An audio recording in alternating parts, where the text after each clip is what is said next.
Segala puji bagi Allah Jalla Jalaluhu, yang karena nikmatnya kebaikan-kebaikan yang sempurna, yang karena rahmatnya niat-niat baik hamba dapat terlaksana, kita bisa bangun untuk sholat subuh, kemudian kita bisa datang ke masjid untuk menuntut ilmu. Itu adalah nikmat yang tak terhingga yang Allah berikan kepada kita. Ada sebuah doa yang tiap hari Nabi membaca sallallahu alaihi wasallam.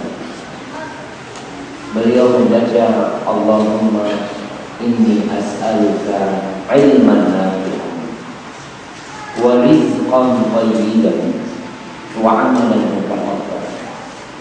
Ya Allah, aku memohon kepadamu, yang pertama diminta kemana itu? Ilman nafi'an, ilmu yang bermanfaat. Kenapa kok tiap hari Nabi minta ilmu yang bermanfaat? Karena memang kita membutuhkan ilmu dalam kehidupan ini. Kita bisa tahu yang halal sama yang haram dari mana? Dari ilmu yang Allah berikan kepada kita, dari Al-Quran, dari Sunnah Rasul Sallallahu Alaihi Wasallam. Yang kedua, beliau minta wa amalan mutaqabbal wa rizqan thayyiban, minta rezeki yang thayyib. Karena seorang muslim kalau dapat rezeki yang haram, maka neraka yang lebih pantas buat dia. Tidak cuma asal cari rezeki, tapi beliau minta rizqan thayyiban. Yang ketiga yang beliau minta adalah amalan mutaqabbal, amalan yang diterima. Karena tidak semua amalan diterima. Ada orang yang beramal sampai akhir bulan dia bekerja, tapi ternyata nggak dapat gaji. Kenapa? Karena salah amalan. Bosnya marah. Seperti umpamanya ada orang yang dapat tugas dari perusahaan bikin gelas, disuruh bikin gelas yang bening kayak gini. Ternyata dia bikin gelas yang warnanya pink, karena menurut dia ini lebih bagus. Ketika diserahkan ke perusahaan, kata perusahaan, bawa pulang, saya nggak pesan kayak gini. Iya. Begitu pula kita bisa jadi beramal, ternyata nggak diterima sama Allah Subhanahu Wa Taala. Allah berfirman tentang orang-orang yang sholat aja, fawailul lil musallin, celaka, sholat jalan. Kalau yang nggak sholat jangan ditanya, yang sholat aja jalan. Alladzina hum an sholatihim sahun, alladzina hum yura'un wa yamna'un al-ma'un. Maka kita dipanggil ini pemohon kepada Allah Subhanahu Wa Taala, Allahumma inna nas'aluka ilman nafi'an wa rizqan thayyiban wa amalan mutaqabbal. Allahumma salli wa sallim wa zid wa barik wa an'im ala 'abdika wa rasulika habibina wa sayyidina Muhammad. Ya Allah, semoga salawat, semoga salam berkah dan nikmat-Mu senantiasa Kau curahkan untuk hamba kekasih-Mu, untuk Nabi kita Muhammad sallallahu alaihi wasallam, yang entah berapa kali kita baca salawat buat beliau. Banyak di antara kita yang tidak mengenal Rasul sallallahu alaihi wasallam. Bagaimana akan bersalawat kalau ternyata dia belum kenal dengan Rasulullah sallallahu alaihi wasallam? Seorang salawat itu karena cinta. Kalau kita sudah cinta dengan Rasul sallallahu alaihi wasallam, maka apapun yang diminta oleh Rasul kita ini kalau diminta sama orang, dengan kita amanah, kita sama orang subhanallah. Melihat sandalnya orang yang kita cintai, sandalnya. Umpamanya ibu-ibu datang ke masjid, suaminya berangkat duluan. Melihat sandal suaminya, ya Allah, seminggu ada di sini. Ya, apalagi kalau cinta dengan Rasul Sallallahu Alaihi Wasallam.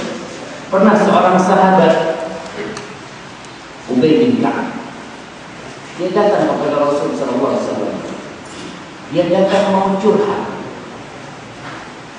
Dia mengatakan, ya Rasulullah, ini ukfirus salata alaih. Wahai Rasul Sallallahu Alaihi Wasallam, aku ini banyak bersalawat untukmu, banyak aku bersalawat untukmu. Fakam aj'al laka min salati. Dari salawat yang aku baca itu, berapa banyak sih yang harus aku tujukan untukmu? Dari doa-doa yang aku panjatkan kepada Allah, berapa persen yang aku berikan untukmu, wahai Rasul Sallallahu Alaihi Wasallam? Apa kata Rasul Sallallahu Alaihi Wasallam? Masya, terserah engkau. Karena Ubay adalah orang bebas, orang merdeka. Mau berapa kali bersalawat buat Rasul Sallallahu Alaihi Wasallam, itu kebebasan kita.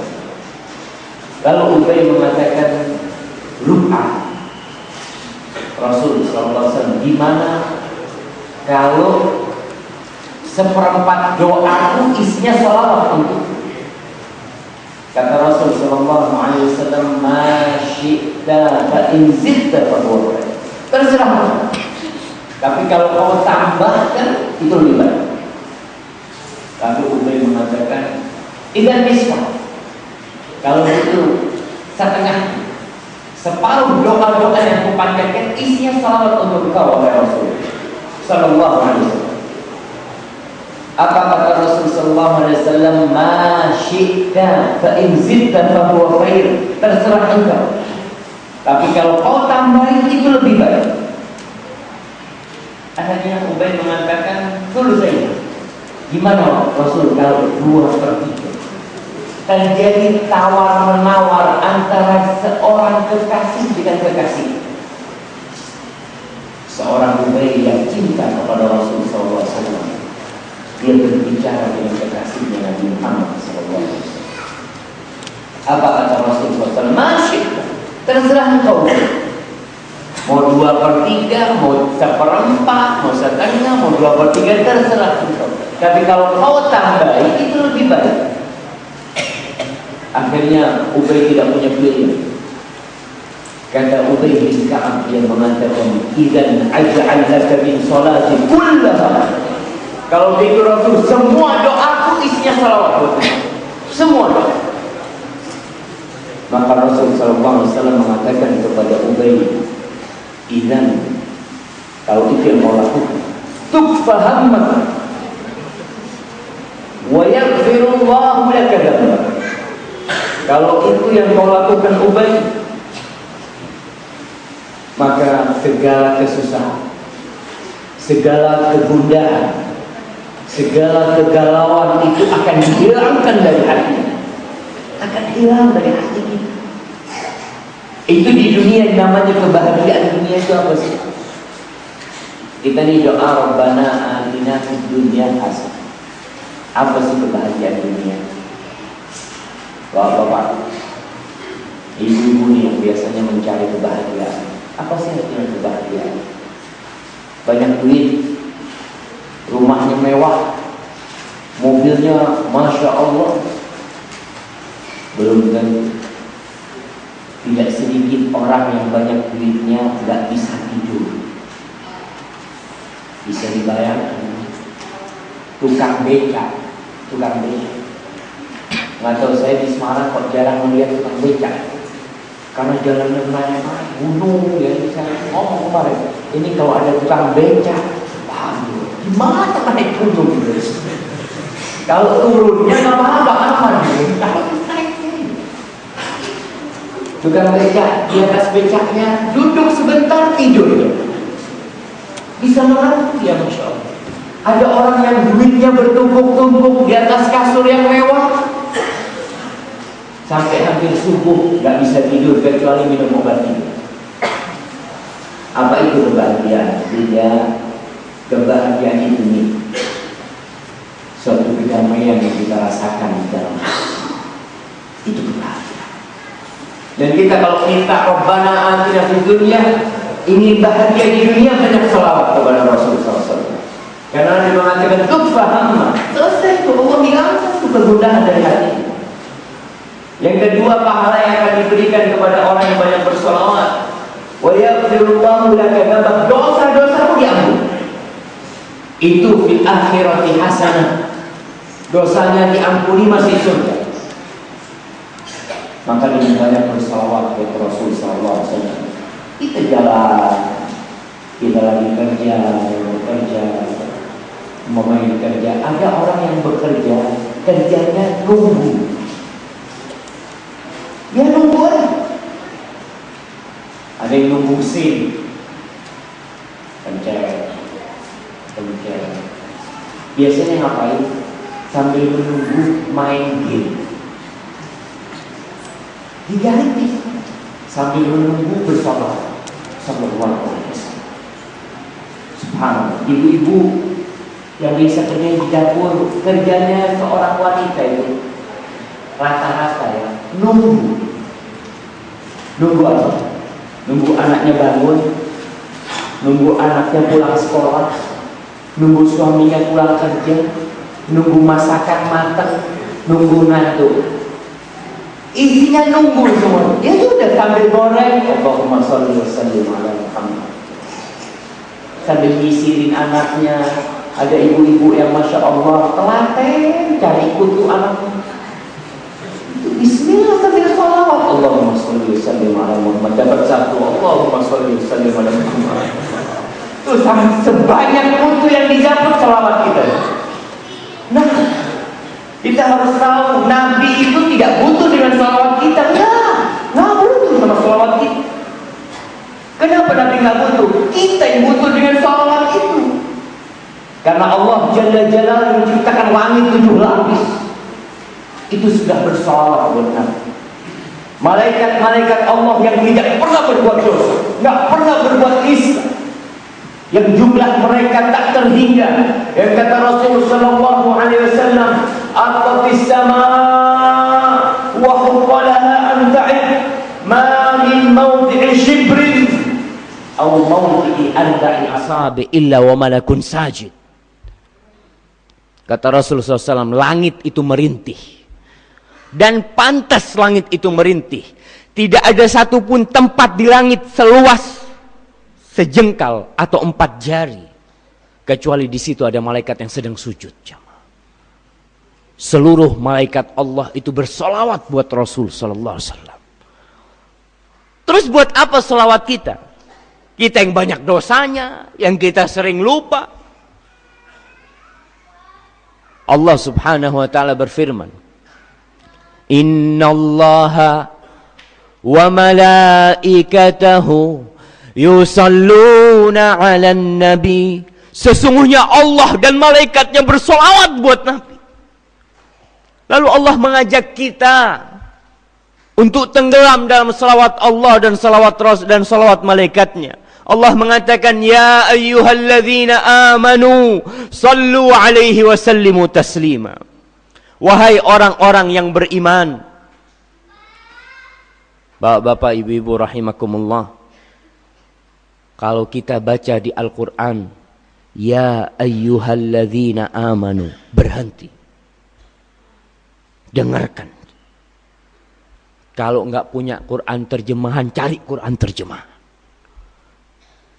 Karena ya ayyuhalladzina amanu itu panggilan buat kita. Dan di dalam Al-Quran ada 89 panggilan buat kita. Ya ayyuhalladzina amanu. Kita sering baca Al-Quran, tapi cuma asal baca. Sekarang kalau ketemu ya ayyuhalladzina amanu, berhenti. Ada apa Allah panggil aku? Untuk apa aku dipanggil sama Allah? Karena kita tahu itu Al-Quran adalah surat cinta Allah kepada hambanya. Allah memulai Al-Quran dengan Bismillahirrahmanirrahim. Bahwa Al-Quran ini surat cinta, petunjuk dan hidayah. Apa kata Allah? Ya ayyuhalladzina amanu sallu alaihi wa sallimu taslima. Wahai orang-orang yang beriman. Yang beriman. Yang tidak beriman gak usah dengarkan. Silahkan ngobrol. Silahkan berbuat terserah engkau. Karena ini panggilan khusus buat hamba-hamba Allah yang beriman.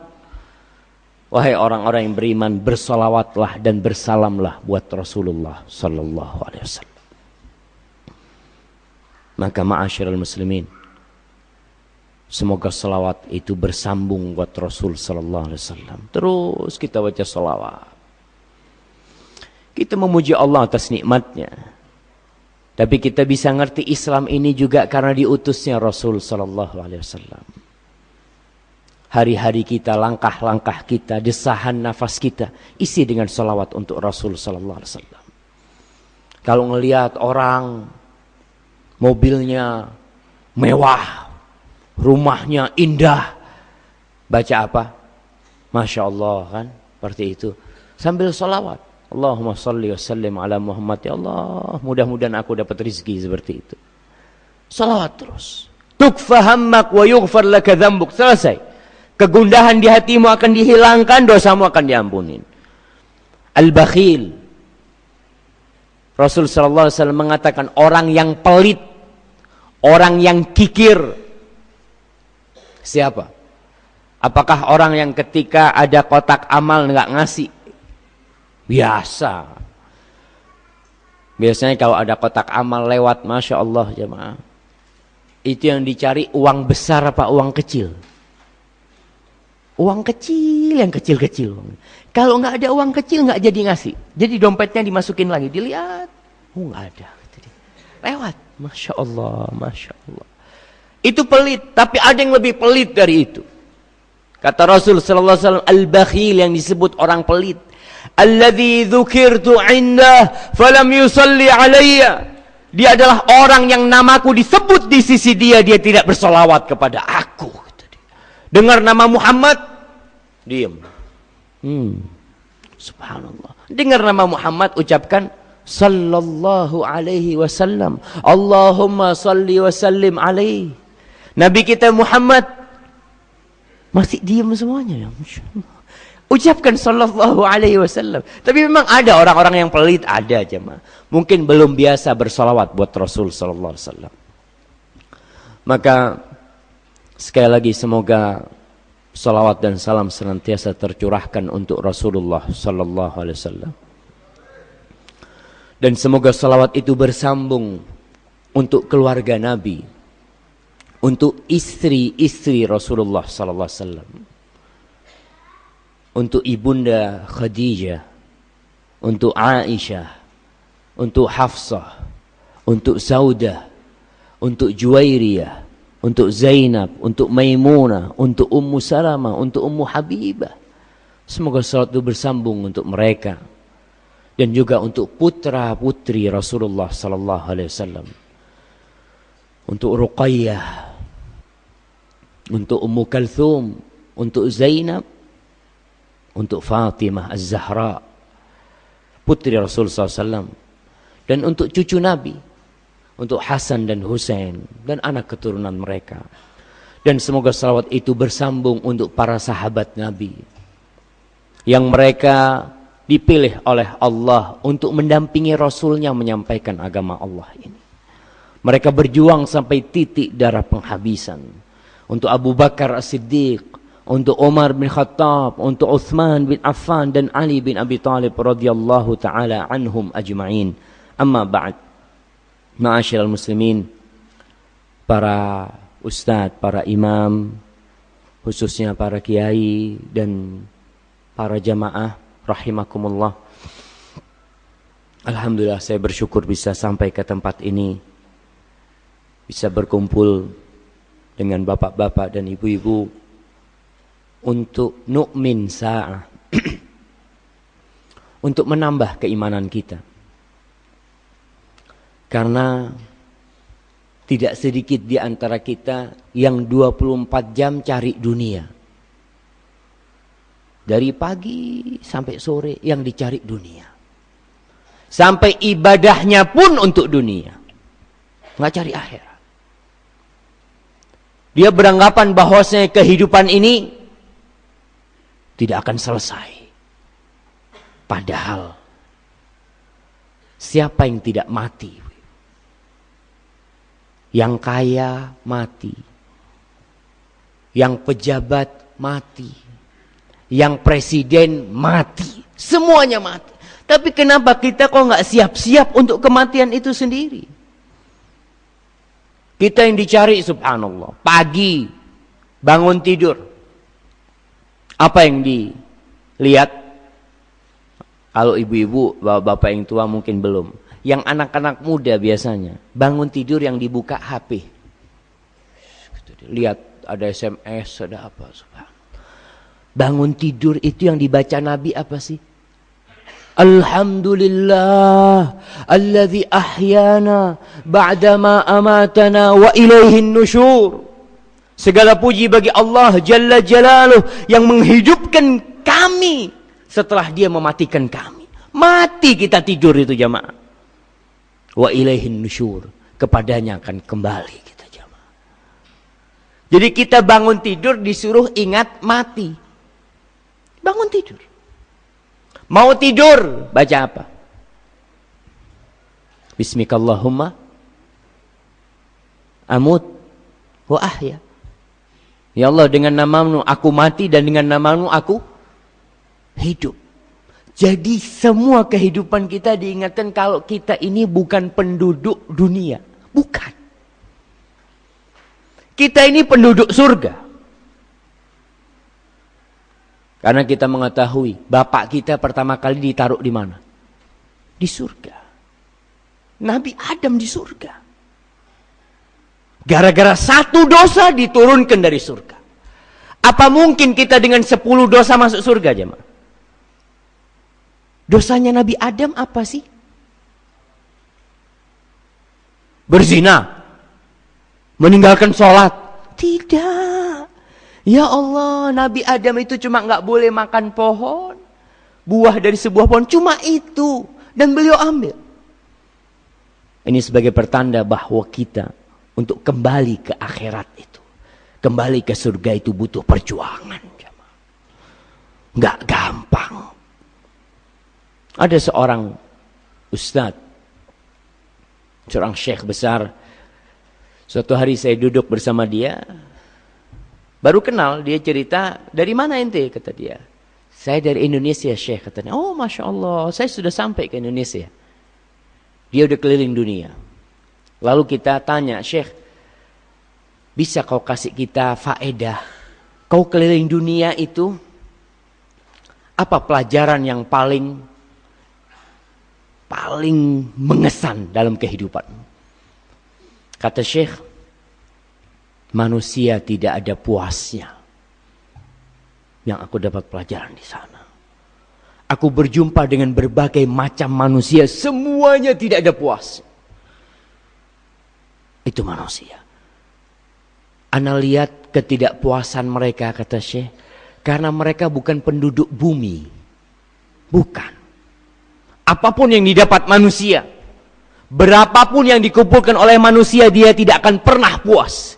Dia baru akan puas kalau dia kembali ke kampung halamannya. Di mana kampung halamannya? Surga. Kalau kita kembali ke surga, baru kita akan merasakan kepuasan. Karena di sana fiha ma tashtahihil anfus wa taladzul a'yun wa antum fiha khalidun. Di sana tuh segala yang diinginkan oleh jiwa, segala yang menyejukkan pandangan ada di sana.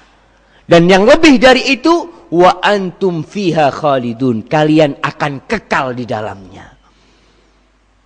Karena kalau di dunia, antum bapak-bapak punya uang 1 miliar. Berapa tahun punya uang 1 miliar? Punya rumah mewah. Berapa tahun punya rumah mewah? Punya istri cantik. Berapa tahun punya istri cantik? 70 tahun. Sudah nggak cantik lagi istrinya. Udah selesai. Tapi di akhirat kalian kekal di dalamnya. Maka kenapa kita disibukkan dengan mencari dunia yang pasti ditinggalkan? Ada yang nggak percaya kalau dia bakal mati? Ada. Allah mengatakan wailul likulli humazatil lumazah. Alladzi jama'a malan wa 'addadah yahsabu anna malahu akhlada. Celaka orang yang suka mencela, orang yang suka mengumpat. Siapa orang itu? Mereka yang sukanya ngumpulkan dunia dan ngitung. Dihitung terus. Bukan gak boleh ngitung duit jemaah. Boleh. Tapi jangan kerjanya cuma ngitung duit. Ya dapat duit dihitung. Tumpuk lagi Masya Allah. Dilihat dibuka lemari besinya Masya Allah. Banyak duit anak ini ya. Tutup lagi. Besok dapat hitung lagi Masya Allah. Berapa sudah? Kerjanya ngitung duit. Yahsabu anna malahu akhlad. Dia mengira bahwasanya harta benda dia akan membuat dia tambah umurnya. Akan membuat dia kekal dan abadi. Tidak jamaah. Kalla. Nggak bakalan. Kenapa kita disibukkan dengan sesuatu yang kita tahu bakal kita tinggalkan? Yaqulu ibnu Adam. Rasul sallallahu alaihi wasallam mengatakan, Yaqulu ibnu Adam. Anaknya Adam itu mengatakan, Mali, mali, hartaku, hartaku, kata dia. Kata Rasulullah SAW, mana sih hartamu? Walaysa min malik. Allah ngasih tahu. Rasulullah SAW memberitahu kita tentang harta kita, tentang rizki kita. Jadi kalau bicara rizki itu adalah yang bermanfaat buat kita. Kalau hasil, jumlah. Kita punya ini, punya itu, itu hasil kita. Tapi belum tentu rizki kita. Karena bisa jadi rizki orang lain. Bisa jadi rizki anak kita. Karena anak kita yang memanfaatkan. Kita nggak dapat apa-apa. Kita akan dihisap dengan uang yang kita kumpulkan, tapi kita nggak dapat apa-apa. Anak Adam mengatakan, hartaku, hartaku. Walaysa laka min malika illa ma akalta. Hartamu itu yang kau makan tuh. Itu yang kau makan itu hartamu. Kemudian jadi kotoran.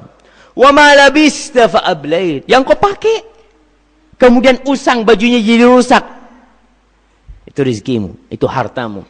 Yang ketiga, wa ma tasaddaqta fa abqait. Yang kau sedekahkan kemudian kau simpan.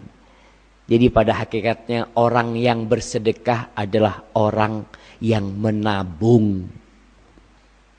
Maka kalau kita mau nabung, kalau ada kotak amal, kita punya uang 1 juta, 2.000, 100.000 10 lembar, sama 2.000 1 lembar. Yang mana yang ditabung? Yang 2.000. Orang itu Masya Allah. Kok itu mau nabung? Kok 2.000? Orang kalau mau nabung mesti anak kepingin banyak yang anak tabung. Nggak akan anak hambur-hamburkan. Ini yang akan anak tabung. Tapi orang kadang kala kurang yakin. Allah subhanahu wa ta'ala. Kenapa di awal-awal Islam yang turun itu surat-surat pendek. Dan surat-surat tentang hari akhir. Tentang kiamat. Coba baca, juz amma itu 95% turun di Mekah. Berkaitan dengan apa? Dengan kiamat dan hari akhir. Amma yatasaalun 'anil naba'il 'azim, tentang satu berita yang besar. Tentang kiamat. Fa idza ja'atit tammatul kubra. Ketika datang kiamat besar. Fa idza ja'atis sakhah. Ketika datang tuh kiamat. Idza samaa'un fatarat. Idza syamsu kuwirat. Idza samaa'un syaqqat. Idza zulzilatil ardu zilzalaha. Al-qari'atu mal-qari'ah. Semuanya tentang kiamat. Kenapa? Karena itulah yang membuat kita mau beramal. Kita kalau tahu bahwasanya kita akan dibangkitkan, akan dihisap, keyakinan itu yang mendorong kita beramal. Seperti bapak-bapak dan ibu-ibu yang bekerja di sebuah perusahaan dari tanggal 2. Gajian di Semarang tanggal berapa jemaah? Iya, tanggal berapa? Tanggal berapa gajian di sini? Tanggal 1, Masya Allah. Tanggal 2 digaji? Enggak. Tanggal 3 digaji? Tanggal 10? 20? Tapi tetap kerja. Kenapa? Padahal nggak digaji. Dari tanggal 2 sampai tanggal 20 kan nggak digaji. Sampai tanggal 30 digaji. Enggak. Tapi kenapa kerja? Karena beriman tanggal 1 dapat gajian. Nah, karena dia punya keyakinan saya tanggal 1 digaji, maka saya kerja. Bapak yang nggak digaji, wah pasti gaji, pasti. Kapan? Nanti tanggal 1. Begitu pula kalau kita yakin dengan akhirat kita. Kenapa Bapak kok sholat? Bapak kenapa sholat? Katanya dia, nanti saya akan dapat surga. Yakin Bapak? Yakin saya. Kapan Pak? Nanti. Masih lama Pak. Iya, tapi saya yakin. Kayak tadi. Orang dari tanggal 2 nggak digaji tetap dia kerja. Tanggal 10, Pak masih lama tanggal 3, tanggal 1 gajiannya. Masa Bapak tetap bekerja? Tetap saya bekerja. Karena saya yakin kalau saya akan mendapatkan. Dan itulah orang-orang yang beriman. Tatkala kita sudah meninggalkan dunia ini, nanti akan ada padang mahsyar. Kita yakin dengan adanya padang mahsyar, dibangkitkannya orang dari kuburan. Karena kalau tidak ada hari kiamat jemaah, tidak ada hari kebangkitan, maka akan banyak kezoliman yang tidak terbalaskan. Gimana orang-orang yang zalim itu? Yang ngambil hartanya negara umpamanya, yang ngambil harta kita, yang nyakitin kita, sedangkan dia di dunia belum dibalas. Tapi dengan adanya hari akhir, seorang itu mempersiapkan diri. Allah bercerita tentang bagaimana pembagian rapot di hari kiamat. Allah mengatakan yauma idzin tu'raduna la takhfa minkum khafiyah. Pada hari itu akan dipaparkan semuanya, nggak ada yang tersembunyi. Nggak ada yang tersembunyi. Kita di sini nih, di kajian ini sekarang, kita menyimpan banyak sesuatu di hati kita. Kita mikirkan apa? Ada yang mikirkan, ya Allah, kok ngantuk banget ya, seperti itu. Yang mikirkan nanti dagangan gimana, macam-macam pikiran. Pada hari kiamat jemaah akan ditampakkan semuanya. Tidak ada yang tersembunyi. Ada orang yang Masya Allah, di depan umum baik. Baik banget. Tapi di rumah bersama istrinya buruk. Kalau ketemu orang lain, Masya Allah tersenyum, kata dia. Istrinya ngomong, bohong dia katanya. Dia kalau di rumah, ngomongnya buruk di rumah. Ada yang seperti itu. Maka orang yang paling kenal dengan kita pada hakikatnya siapa? Istri kita. Saya selalu mengingatkan, bapak-bapak ini banyak yang bermuka dua. Pakai topeng dia. Kalau keluar rumah, Masya Allah. Ahlan, gimana kabarnya gitu kan. Sampai rumahnya langsung merengut. Ya Allah, kau baru ketemu temanmu tersenyum. Masa masuk rumah sudah seperti itu? Ada orang yang seperti itu. Maka saya usulkan nanti mudah-mudahan kalau suami ibu-ibu minta surat keterangan baik dari kepolisian, itu harus ada tanda tangan istrinya. Supaya suaminya benar baik apa enggak ini. Soalnya kalau polisi tahunya cuma di luar, nggak ada kriminal ya, udah kasih tanda tangan baik, belum tentu baik orang ini. Tapi kalau istrinya bilang baik, insya Allah baik. Walaupun pakai sogoan, kadang-kadang minta tanda tangan sama istrinya, tanda tangan lah kau, aku kasih hadiah. Tapi pada hari kiamat jemaah nggak ada, semua akan ditampakkan. Tu'raduna, tidak ada yang tersembunyi. Kita pernah berbuat dosa sekecil apapun akan didatangkan. Kita ingat dengan firman Allah, "Faman ya'mal mithqala dzarratin khairan yarah, wa man ya'mal mithqala dzarratin syarran yarah." Akan kita lihat dan pada hari itu kita melihat. Jadi kalau mau capek di sini, jangan di sana. Allah mengatakan, "Fa amma man utiya kitabahu biyaminihi fayaqulu umqra'u kitabiyah. Adapun orang yang mendapatkan catatan amalannya dengan tangan kanannya, dia akan menjerit, menyeru, mengatakan, umqra'u kitabiyah. Baca nih buku ana nih, baca rapot ana ini. Dia dengan bangganya mengatakan, umqra'u kitabiyah, inni dhanantu anni mulaqin hisabiyah. Aku yakin kalau aku akan dihisab nantinya. Aku yakin. Maka aku beramal. Subhanallah. Keyakinan itu yang membuat kita mau beramal. Mau meninggalkan sedikit dari kesibukan dunia. Ketika azan dikumandangkan, kita mau bergerak meninggalkan semua pekerjaan kita. Datang ke rumah Allah. Kadang-kadang orang berpikir, kenapa kau ke masjid? Aku yakin langkah-langkahku akan ditulis sama Allah. Satu, diangkat derajatku. Aku yakin sholat di masjid dapat 27. Sholat di rumah cuma dapat 1. Inni dhanantu anni mulaqin hisabiyah.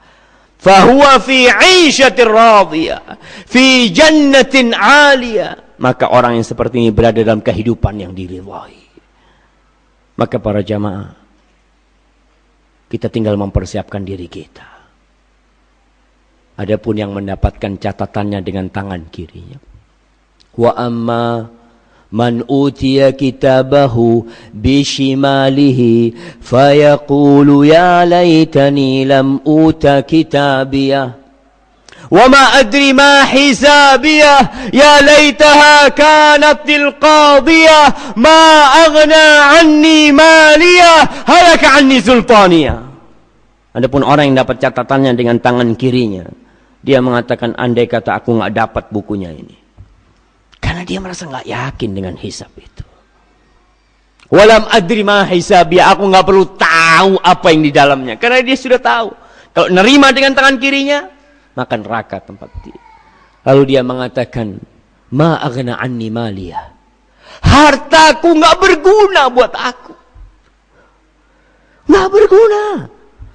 Kedudukanku halaka anni sultania, jabatanku, kedudukanku yang tinggi, semuanya hancur, nggak ada gunanya. Semuanya hancur. Betul jamaah. Kalau kita mendatangkan pada hari kiamat sepenuh bumi ini, wa mithlahu ma, 2 kali lipat kita bawa untuk menebus diri kita dari neraka, nggak akan cukup jamaah. Karena dunia ini nggak ada artinya di sisi Allah Subhanahu wa taala. Khudhuhu faghulluhu tsummal jahima sallu. Maka diperintahkan malaikat untuk menyeret orang ini dan dilemparkan ke dalam api neraka. Na'udzubillahi minan nar. Maka kalau bicara tentang sakitnya di sana, betul, sakitnya itu di sana. Bukan di sini, jamaah. Kalau sekedar orang itu subhanallah bangkrut, sakit, kena stroke. Berapa tahun dia kena stroke? 70 tahun, 100 tahun, sebentar.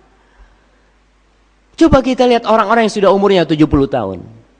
Dia nggak merasa 70 tahun, ya Allah, sebentar sekali. Tapi kita tahu satu hari di akhirat sama dengan 1000 tahun.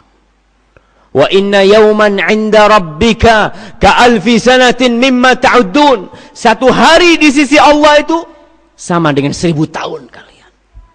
Kita menghitung 1000 tahun sama. Berarti nggak ada apa-apanya hidup di dunia kalau cuma 70 tahun. Mau sakit, mau susah, jadi orang miskin 70 tahun nggak masalah. Tapi yang penting di sana berbahagia. Daripada bersenang-senang 70 tahun tapi setelah itu susah. Rasul sallallahu alaihi wasallam senantiasa berdoa. Apa kata beliau?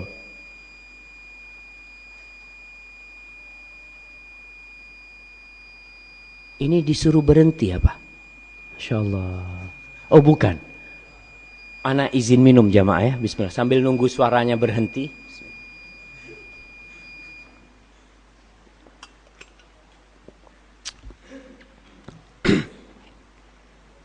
Alhamdulillah.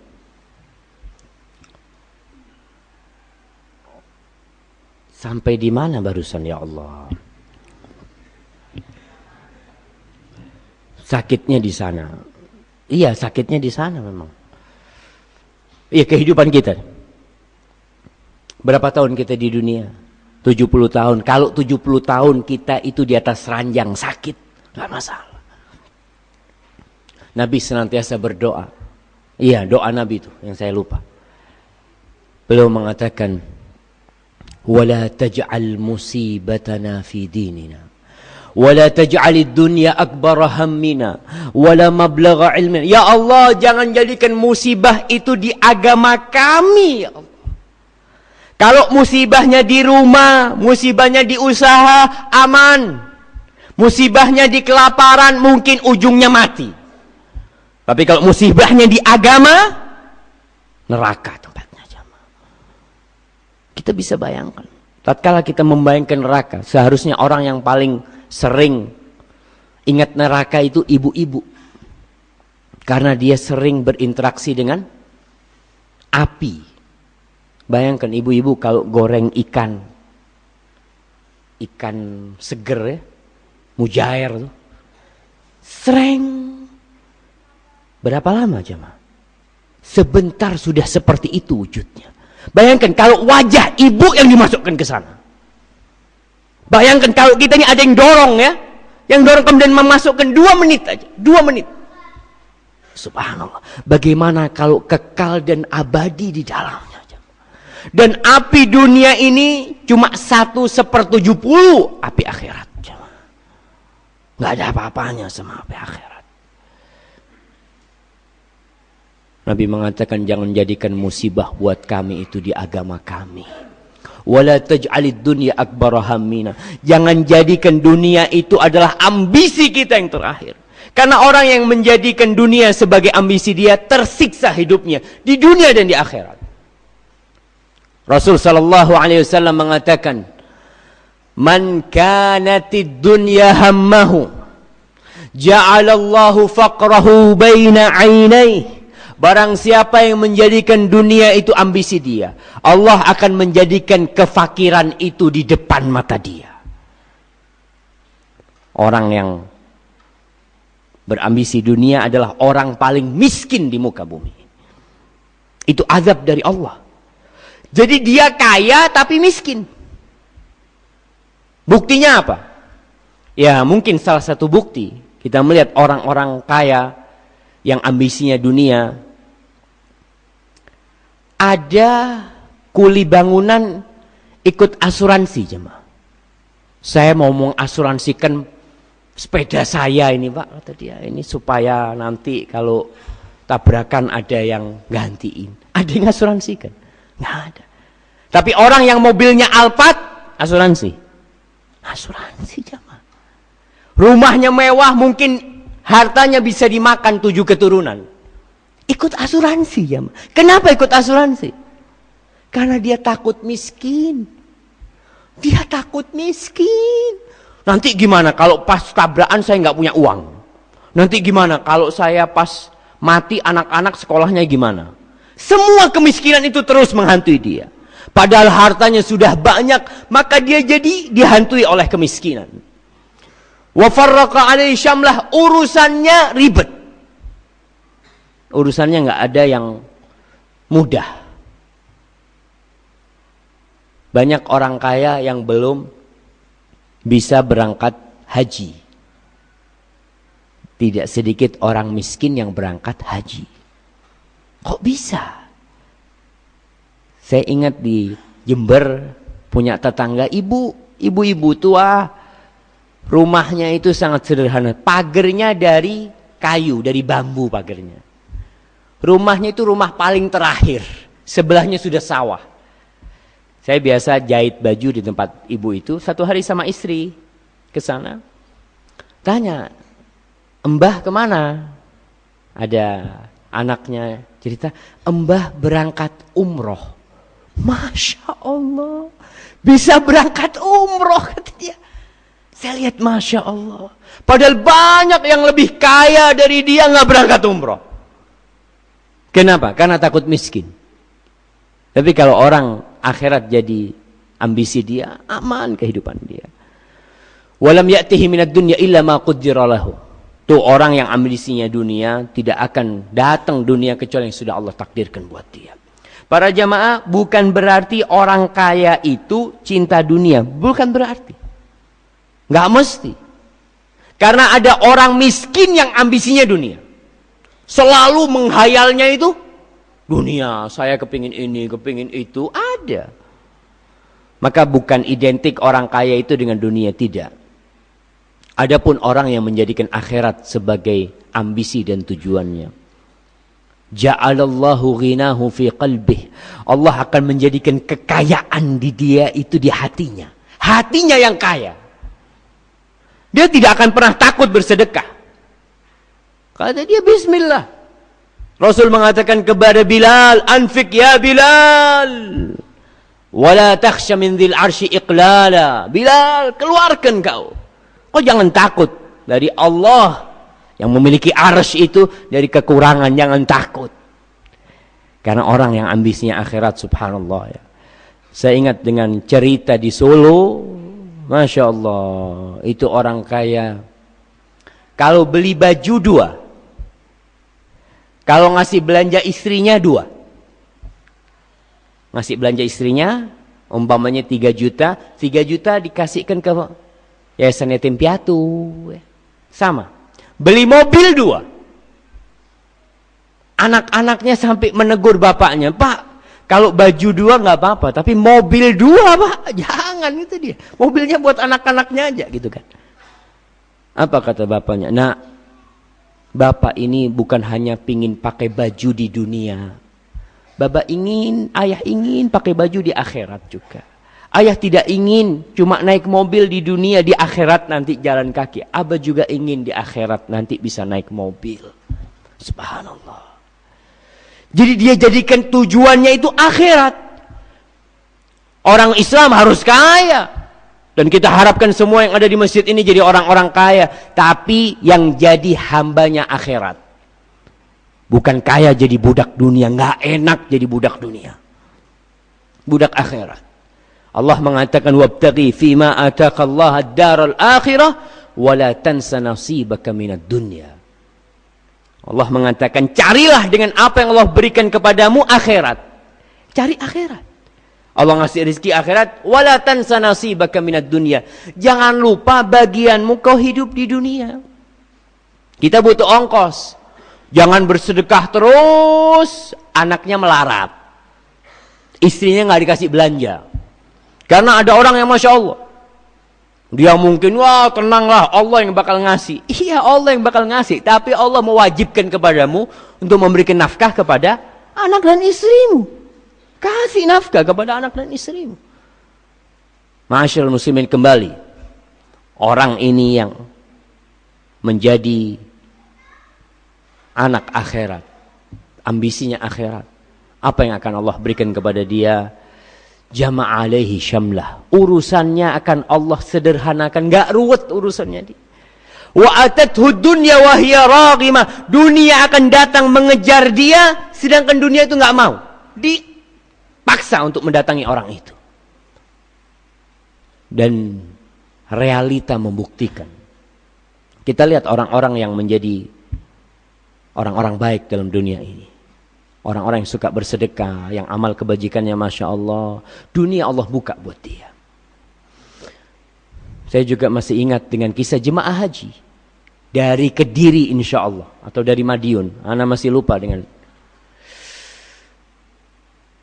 Dia berangkat, udah tua, 60 lebih umurnya. Saya berjumpa dia di Masjid Nabawi. Saya tanya, Bapak sudah haji berapa kali? 3 kali. Masya Allah. Gimana ceritanya Bapak haji 3 kali plus semuanya? Plus itu bayarnya ibu-ibu berapa sekarang ya haji plus bayarnya? 80 juta kira-kira? Itu 80 juta. 3 kali dia berangkat haji. Lalu saya tanya, Bapak gimana kok bisa berangkat sampai 3 kali? Kata dia.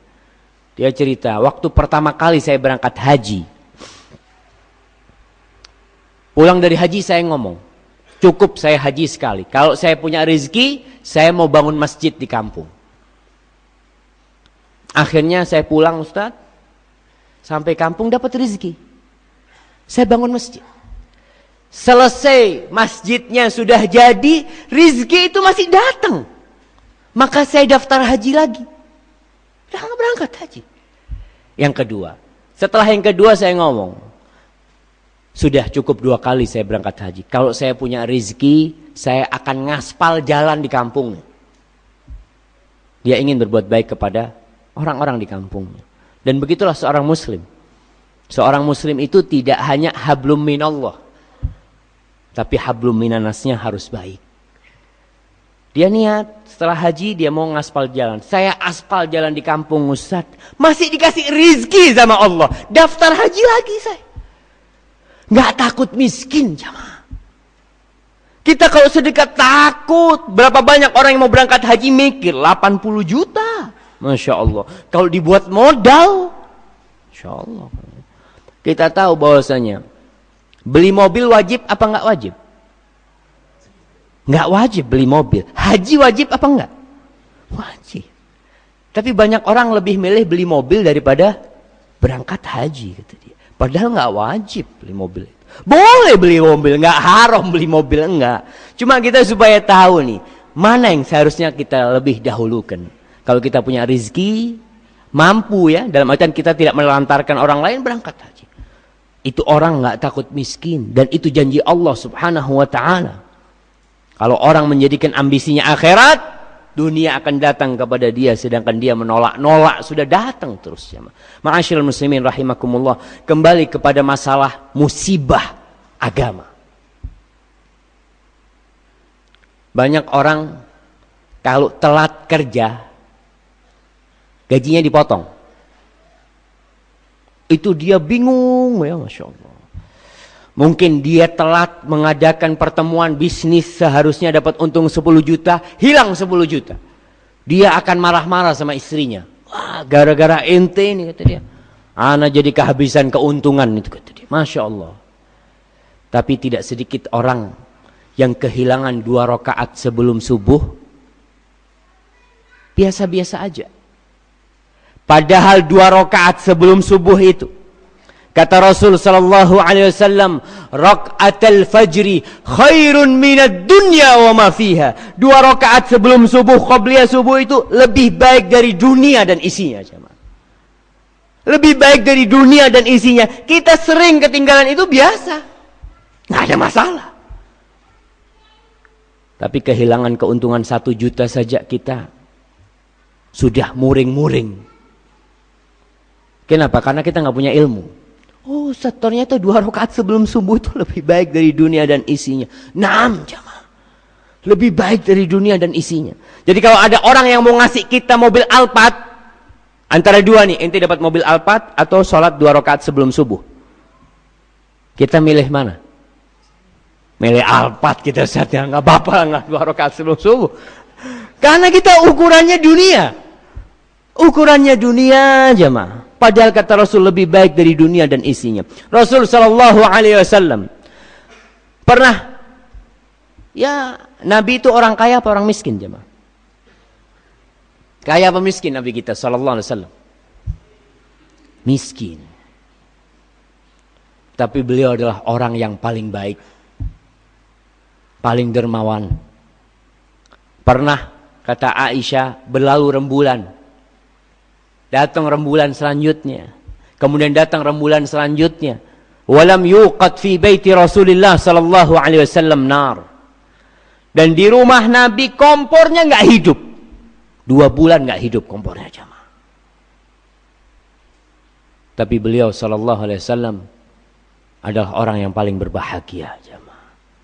Pernah tidur beralaskan tikar, dan pakaian Nabi dulu kalau nggak pakai gamis, beliau pakai selendang, kayak model pakaian orang kalau ihram, sarung sama selendang. Kadangkala selendangnya jatuh, maka punggungnya itu langsung terkena tikar. Nabi bangun, membekas di punggung Nabi itu bekasnya tikar, jemaah. Umar bin Khattab nangis melihat hidupnya Nabi susah seperti itu. Umar mengatakan, ya Rasulullah, tuh Kaisar Romawi, ya, raja-raja Persia hidup bergelimang harta, sedangkan engkau seperti ini. Apa kata Rasul sallallahu alaihi wasallam? Mali walid dunya, innama mathali wa mathalud dunya karakibin istadalla tahta syajaratin thumma raha wa tarakaha. Wahai Umar, ada apa peduliku dengan dunia ini?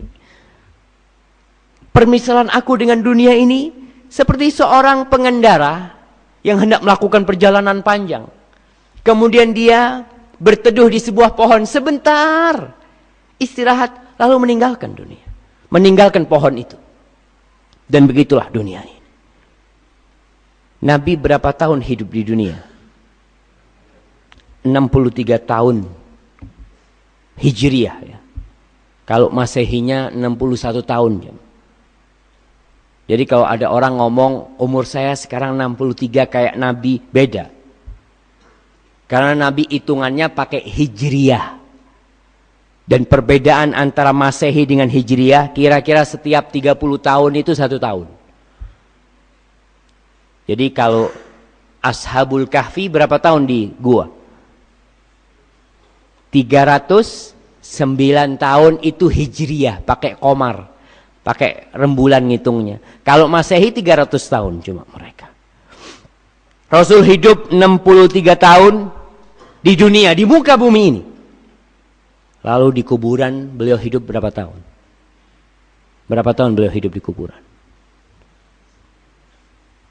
1425 tahun. 1425 tahun. Karena Nabi meninggal tahun 11 Hijriah. Dan sekarang sudah 1436. Lebih lama mana hidup Nabi di muka bumi sama di kuburan? Di kuburan. Jadi yang harus kita persiapkan sebenarnya yang lama. Ambil bekal yang banyak. Orang kalau mau perjalanan 2 hari, maka dia akan ambil bekal untuk 2 hari. Kalau mau perjalanan untuk 60 tahun, cukup kau. Bekalmu 60 tahun. Tapi kalau mau perjalanan untuk 1500 tahun, maka kita harus mempersiapkan diri. Orang kalau sudah dibawa ke kuburan, semua lupa sama kita. Anak kita yang mencintai kita, ketika bapaknya mati, apa akan tetap ditaruh di rumah bapaknya? Nggak bakalan. Anak kita akan berubah. Dia akan cepat-cepat memandikan bapaknya. Mandikan. Kalau bapaknya pakai jam, pakai akik mungkin ya. Insya Allah. Dicopot sama anaknya. Semuanya dicopot. Ibunya yang meninggal, anting-antingnya akan dilepas, kalungnya dilepas, gelangnya semua dilepas. Lalu dibungkus ibunya, dibawa. Sudah selesai bu. Selamat tinggal. Betul. Walaupun rumah itu sertifikatnya nama kita. Mobil itu BPKB-nya atas nama kita. Mau kita bawa? Nggak bakal dibawa. Kita bakal ditinggal sendirian di sana. Bahkan diinjek-injek dengan anak kita di kuburan itu. Anak kita nginjek-injek kita di sana. Setelah itu berapa lama nangis? Seminggu? Nggak sampai. Sehari habis gitu selesai sudah. 60 tahun di dunia ternyata di kuburannya ratusan tahun. Fir'aun raja yang begitu dahsyatnya, yang dia mengaku Tuhan. Para sejarawan mengatakan hidupnya Fir'aun itu pada masa itu kira-kira 89 tahun atau 92 tahun dikatakan. Sedangkan dia di kuburnya di alam barzakh kira-kira sudah hampir 4.000 tahun. Dan setiap hari Allah mengatakan, An-naru yu'raduna 'alaiha ghuduwan wa 'ashiyan. Tiap hari ditunjukkan neraka kepada Fir'aun dan keluarganya. Tiap hari, pagi dan sore. Selama ribuan tahun. Cuma senang di dunia berapa tahun. Ma'asyiral muslimin rahimakumullah. Maka ingat, yatba'ul mayyit thalath. Yang akan mengikuti mayit itu 3 ke kuburannya. Harta, amal, dan keluarganya. Yang akan tinggal bersama kita hanya amal kita. Jadi kalau mau capek, kalau mau sakit di dunia, jangan di sana. Jangan di kuburan. Wallahu a'lam bishawab. Itulah yang bisa kita kaji pada kesempatan kali ini. Semoga Allah Subhanahu wa taala memberikan kepada kita kekuatan untuk bisa belajar agama ini, supaya kita ngerti mana yang halal, mana yang haram ya. Kemudian bapak-bapak, ibu-ibu, usahakan tiap bulan ada hari untuk mengecas keimanan kita. Kalau bisa tiap minggu alhamdulillah, nggak bisa tiap minggu, tiap bulan. Karena ada orang yang nggak pernah dapat siraman rohani. Akhirnya dia semakin jauh dari akhirat, semakin jauh dari agama, semakin jauh dari masjid. Dan dia hidupnya susah. Karena itu azab dari Allah Subhanahu wa taala tatkala kita menyibukkan diri kita dengan dunia. Hadza wallahu a'lam bishawab. Apabila yang saya sampaikan benar itu dari Allah Subhanahu wa taala, kalau ada yang salah dan kurang berkenan itu dari diri saya sendiri. Allah dan Rasul yang terbebaskan dari kesalahan itu. Wassallallahu ala nabiyina Muhammad wa ala alihi wa sahbihi wasallam. Kalau mungkin ada pertanyaan, kami persilahkan.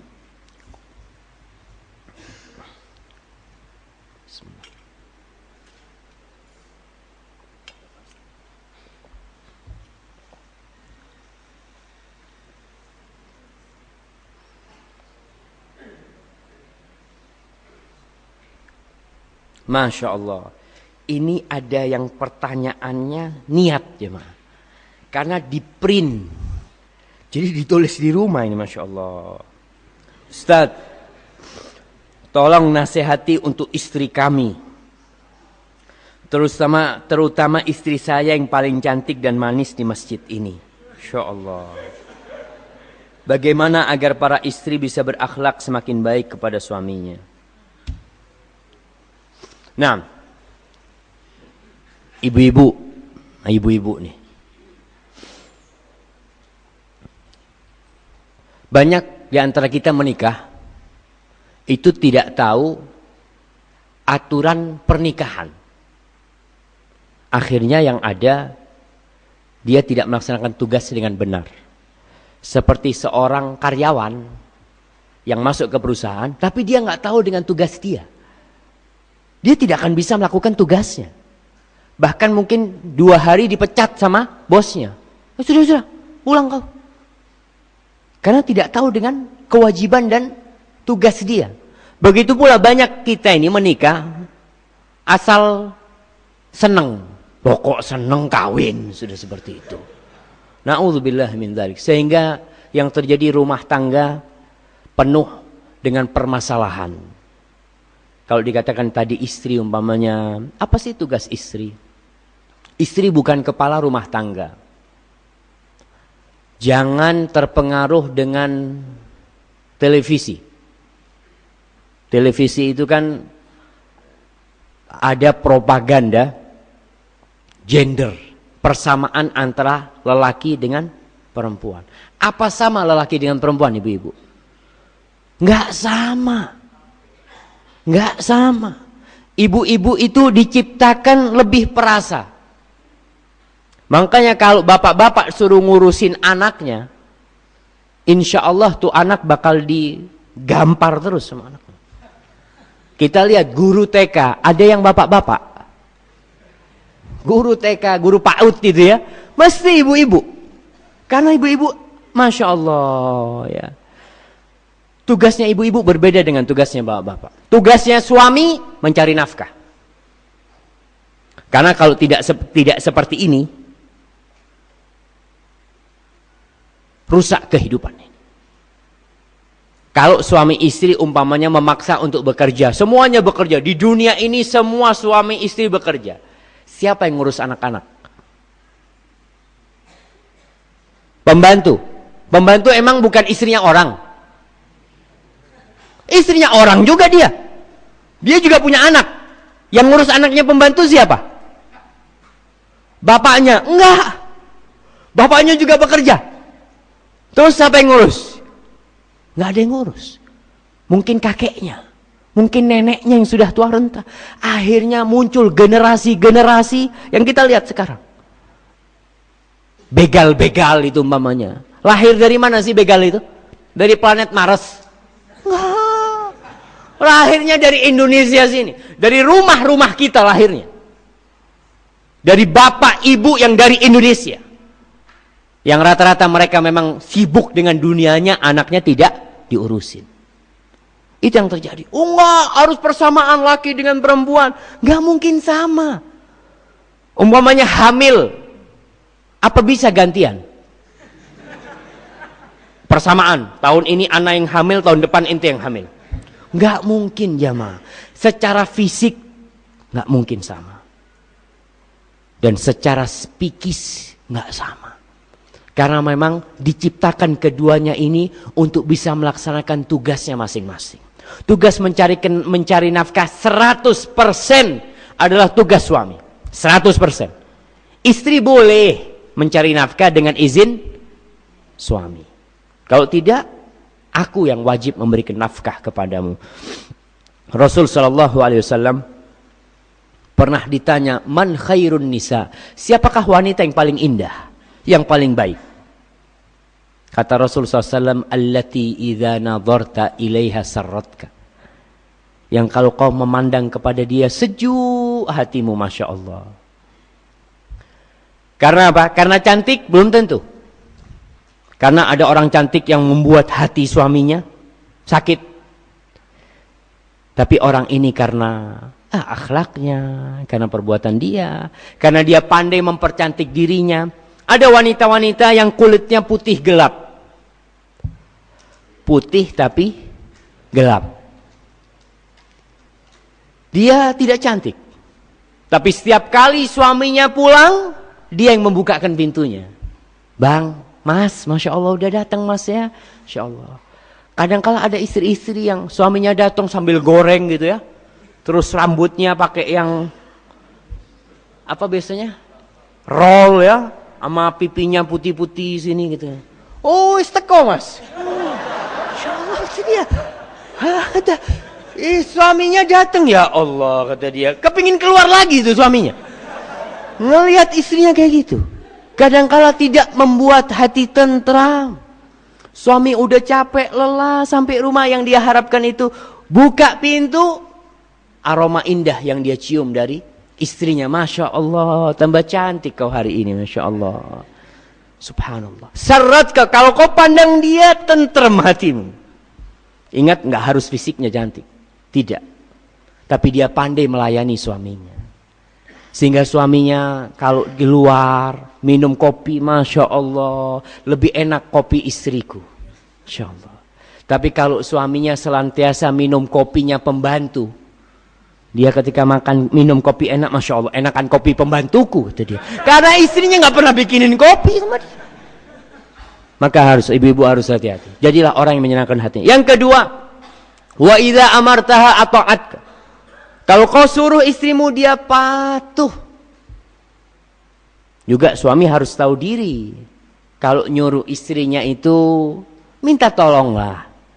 Dengan bahasa yang indah, sehingga istrinya tidak seperti pembantu. Dia minta, mamanya panggil, sayang, boleh minta ambilkan air sayang. Minta seperti itu. Tapi kalau ngatakan, sini. Mana airnya ini? Masya Allah, iya mas. Dia ya nggak seperti itulah. Kalau nyuruh istri itu suruh dengan kata-kata yang indah ya. Istri harus taat. Ingat, ketaatan istri kepada suami tidak dalam semua hal. Selama perintahnya suami itu tidak bertentangan dengan perintah Allah, harus taat. Kemudian perintah suami itu tidak bertentangan dengan fitrah dia sebagai wanita. Nggak masalah. Tapi umpamanya suaminya lagi ngaji ya, Masya Allah. Kemudian rumahnya bocor. Dek, tuh bocor, naik. Ya, apa harus taat Ustaz? Suami saya nyuruh saya naik genteng gitu kan? Nggak harus taat. Karena ini bertentangan dengan fitrah perempuan. Perempuan masa suruh naik genteng? Ya enggak. Kadang-kala suaminya lihat ban mobilnya bocor. Mah, tolongnya diganti ya ban mobilnya. Insya Allah istri kita ganti ban mobil. Enggak, itu bukan termasuk yang harus taat. Karena ada perintah-perintah memang yang bukan fitrahnya dia. Dia enggak seperti itu. Maka harus taat, patuh. Umpamanya suaminya ngomong, Dek, tolong jangan keluar dari rumah ya. Hari ini jangan keluar dari rumah, jangan ke tetangga minta. Jangan ke tetangga. Karena kalau ibu-ibu itu maksa ke rumah tetangganya. Istri suaminya datang, Assalamualaikum, Assalamualaikum. Anak-anaknya yang buka. Oh, ayah datang katanya. Mana ibu? Nggak tahu ibu kemana. Subhanallah. Itu akan membuat hati suami sakit. Yang ketiga, sifat istri yang soleha kata Rasulullah SAW. Wa idza ghibta anha hafidhatka fi malika wa farjiha. Kalau engkau sedang tidak di rumah, istri akan menjaga kehormatan dirinya dan akan menjaga harta suami. Maka itulah sifat istri yang soleha. Seorang wanita yang sholat 5 waktu, puasa Ramadan, taat kepada suaminya, dan dia menjaga kehormatan dirinya dan hartanya. Apa kata Rasul sallallahu alaihi wasallam? Qila laha udkhulil jannah min ayyi abwabil jannati syi'ti. Masuk surga silahkan. Dari pintu mana saja silahkan.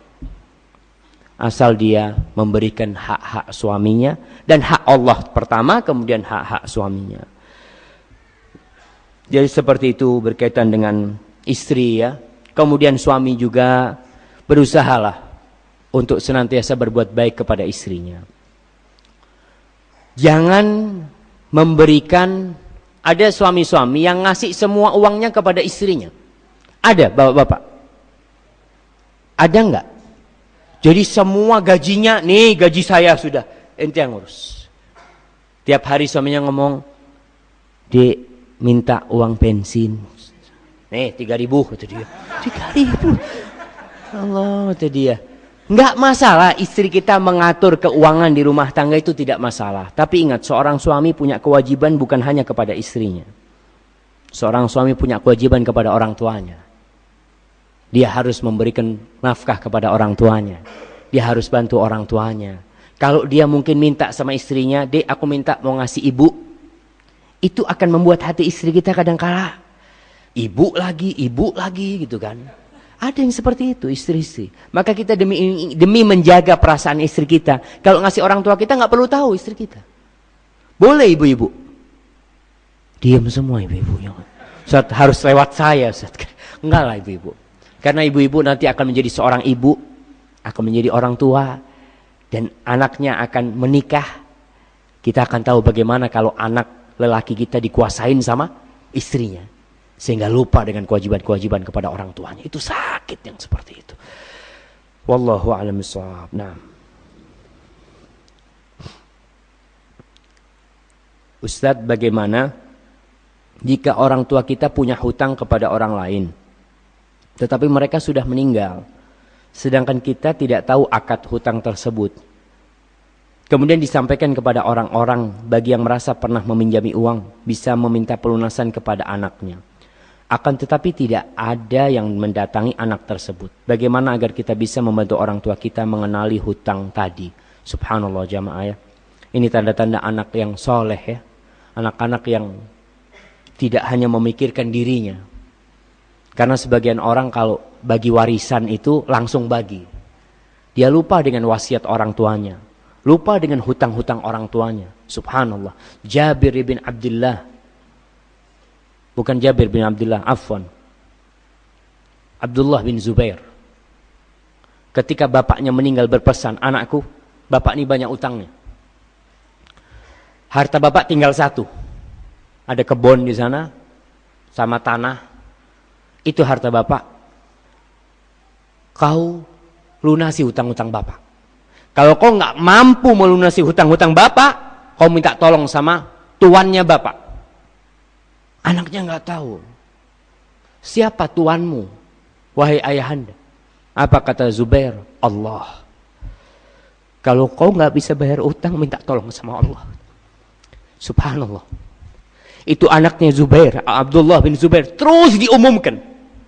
4 tahun dia mengumumkan di musim haji. Dia nggak bagikan harta warisannya. Dia ngomong sama adik-adiknya, aku tidak akan bagi harta warisan bapak sampai 4 tahun aku umumkan di musim haji. Barang siapa yang punya hutang dengan Zubair, datang kata dia. Setelah 4 tahun baru harta itu warisan itu dibagikan. Karena memang kita tahu harta warisan itu sebelum jadi hak kita, ada 2 hak yang harus dikeluarkan. hak hutang dan hak wasiat. Selesai hutang dan wasiat disempurnakan, baru boleh dibagi warisan itu. Maka Allah senantiasa mengingatkan di surat An-Nisa, min ba'di wasiyatin yusa biha auden. Warisan dibagi setelah wasiat dan hutang. Kalau ternyata orang tuanya nggak meninggalkan wasiat, umpamanya, tapi punya hutang yang kita tidak tahu, bismillah, terus kita umumkan mungkin selama setahun, 2 tahun ya, kita berusaha mencari tahu. Lalu kalau memang tidak ada, silahkan warisan itu dibagi. Dan kita banyak-banyak berbuat kebaikan untuk orang tua kita, mendoakan kedua orang tua kita, bersedekah untuk orang tua kita pun ya, insya Allah itu akan sampai kepada orang tua kita. Wallahu a'lam bishawab.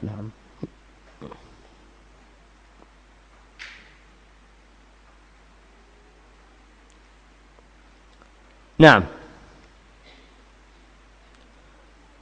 bagaimana nasib orang-orang yang beribadah tapi tidak sesuai dengan tuntunan Rasul sallallahu alaihi wasallam?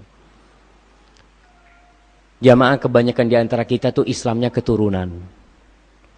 Bahkan entah di sini, tapi di Gunung Merapi itu banyak orang Islam abangan. Islam tapi nggak sholat. Seperti itu. Kadangkala sholatnya asal-asalan. Ya. Sholatnya sak kenaknya. Biasanya kalau zuhur sama asar nggak sholat karena ke sawah. Kapan sholatnya? Maghrib sama isya. Maka untuk orang-orang yang nggak ngerti dengan ibadah yang benar, tugas kita. Saya membaca buku judulnya Kristen Jawa. Di situ diceritakan bahwasanya masuknya Islam ke Indonesia ini 2 kali, 2 periode. Periode pertama, periode pengislaman Jawa. Pokok Islam. Yang dulu ada acara namanya sekaten mungkin. Sekaten itu dari acara syahadaten. Jadi orang itu pokoknya syahadat. Dia pokoknya syahadat sudah Islam, tapi belum sholat, belum apa, macam-macam. Pokoknya dia sudah syahadat. Fase itu yang pertama dilakukan oleh Wali Songo, pengislaman Jawa. Setelah itu ada fase kedua, penyempurnaan Islam mereka. Bagaimana Islamnya itu Islam beneran, bukan hanya namanya Muslim. Bukan cuma KTP yang Muslim. Fase kedua itu sampai hari ini belum selesai. Karena apa? Di buku itu diceritakan karena masuknya Belanda. Jadi usaha Wali Songo itu dengan masuknya Belanda, itu akhirnya disibukkan dengan perang. Melawan Belanda. Kemudian Belanda membawa misi Kristen. Karena kita tahu agama orang-orang Belanda adalah agama Kristen. Indonesia nggak ada yang kenal Kristen. Sebelum datangnya Portugis, sama datangnya Belanda, nggak ada orang Jawa atau orang Indonesia yang agamanya Kristen. Ketika itulah fase penyempurnaan Islam itu nggak selesai. Karena perang terus, maka sekaranglah masanya kita terus mengajarkan Islam yang benar ya, sunnah-sunnah Rasul sallallahu alaihi wasallam ya, bagaimana sholat yang benar. Karena masih ada orang yang sholat masya Allah. Ada orang sholat, saya dapat foto, videonya. Sholat itu kayak dikejar maling. Sholat 4 rakaat 40 detik. Antum bisa bayangkan 40 detik. Saya ngelihat ya Allah, yang dibaca itu apa gitu. Ada yang seperti itu. Dan ini tugas para imam masjid ya. Imam masjid itu tugasnya besar. Karena apa? Karena banyak orang yang asal sholat yang dia harus ngasih tahu. Makanya imam itu nggak seperti orang jadi makmum. Jadi makmum tinggal Allahu Akbar. Tapi kalau jadi imam, dia harus melihat makmumnya. Softnya dirapikan. Nabi itu subhanallah. Sebelum jadi imam, namanya imam ini pemimpin jamaah. Kalau ternyata jamaahnya makmumnya belum siap, ya disiapkan dulu. Jangan langsung masuk Allahu Akbar, makmumnya belum ada. Kata dia ini makmumnya di sawu sufu vakum, safnya rapatkan dulu, seperti itu. Itu termasuk sunnah-sunnah. Makanya imam itu kenapa harus punya ilmu? Karena dia harus tahu jadi imam bagaimana. Nabi itu jadi imam. Gimana Nabi kalau jadi imam? Oh, Nabi meluruskan safnya. Kadangkala Nabi itu selesai sholat ngasih tahu jamaah makmumnya. Beliau mengatakan, ama yakhsha alladhi yarfa'u ra'sahu qabla al-imam ay yamsakhallahu ra'sahu ra'sa himar. Oh, kama qala Rasul SAW. Apa enggak takut orang itu yang mengangkat kepalanya sebelum imam? Allah rubah kepalanya kepala keledai. Jadi ada orang jamaah kita ini yang sholat Masya Allah. Imamnya belum berdiri, dia sudah berdiri. Imamnya belum Assalamualaikum, dia sudah Assalamualaikum. Insya Allah. Maka tugas siapa yang membetulkan mereka? Imam. Karena kebanyakan orang itu sholat, ya asal sholat ya. Alhamdulillah saya sholat Ustaz. Nah, sekarang harus dikasih tahu. Makanya kenapa pengajian-pengajian itu penting. Kita hadir ke majelis ilmu itu untuk menambah ilmu. Saya sudah sholat selama 40 tahun. Kira-kira benar nggak sholat saya? Maka kita dari mana kita tahu benar atau tidak? Ya belajar. Belajar ilmu. Paling nggak ilmu yang berkaitan dengan diri kita. Kalau orang tua kita yang nggak ngerti, ya kita pelan-pelan ya. Ngajarin orang tua kita. Kadang-kala ada orang tua yang sholatnya asal-asalan. Atau bahkan di Jawa ini banyak Islam kejawen. Islam tapi masih memberikan sesajen. Ada nggak? Nggak tahu di Semarang ini. Tapi di Jember itu masih ada. Jember kan pantai selatan ya di sana ya. Itu kalau orang acara tertentu mereka sembelih kerbau, dihadiahkan, dilemparkan ke laut.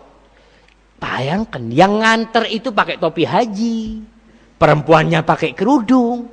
Padahal ini sesajen bukan buat Allah. Bukan. Sedangkan ketika dia sholat, inna sholati wa nusuki wa mahyaya wa mamati lillahi rabbil alamin. Di sholatnya dia mengatakan sesungguhnya sholatku dan sesembelihanku, hidup dan matiku untuk siapa? Lillahi rabbil alamin. Untuk Allah rabbul alamin. Tapi kenapa kita memberikan sesajen kepada selain Allah? Itu masih ada di Indonesia. Dan ini PR buat kita. Karena orang-orang masih mengatakan, oh Ustaz, yang penting kan bacaannya. Bukan bacaannya yang penting. Yang penting bagaimana kita beribadah ini untuk Allah semata.